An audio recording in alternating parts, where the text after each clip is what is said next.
Okay, we're on to lesson 9. Now we're going to start talking about alcohols because they're one of the first functional groups that actually changed the name of the main chain, right? So the ending of our chain is no longer going to be ane. Okay? Just as a reminder, the generic form of an alcohol, right, is some carbon chain, which is represented by R, and an OH group, which is attached to it. Right? So the OH is what makes our alcohol functional group. Right? So what ends up happening here is if we go 1, 2, 3, 4, 5, and we put an OH group onto it, right? We're not going to name this as a pentane anymore, right? The alcohol is actually going to take priority in the naming, and the ending or suffix that we use for alcohols is just -ol, right? It's the same as the ending of the functional group, alcohol, right? So this is no longer going to be a pentane, it's going to be a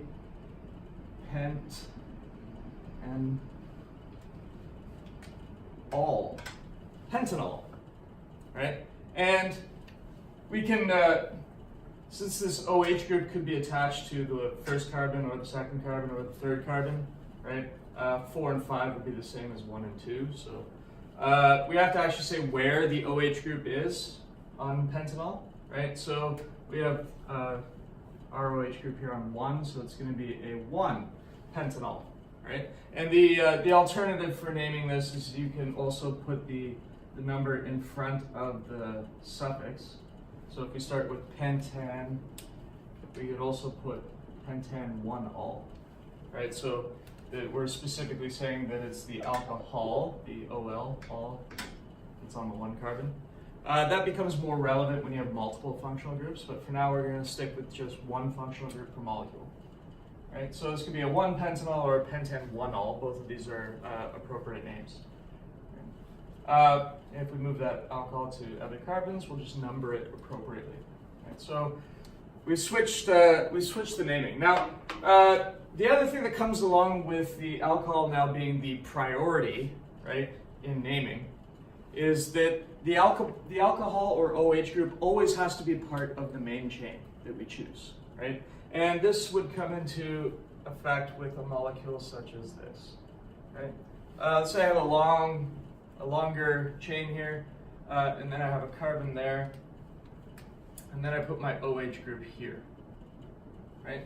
If I went about looking for the longest possible chain, right, here I would have 1, 2, 3, 4, 5, 6, 7, 8 carbons there. So this is a long chain, and it's longer than if I were to go 1, 2, 3, 4, and then up this way to 5, right?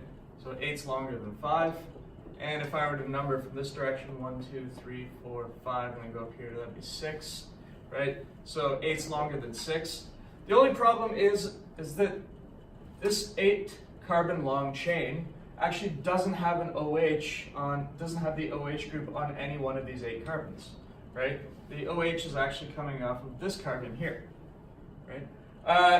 And that's no good because, like I said, the alcohol, when we have an alcohol in our molecule, the alcohol is supposed to be the priority, which means that the main chain has to include the alcohol. And right now, this 8 carbon long chain, right, does not include the alcohol.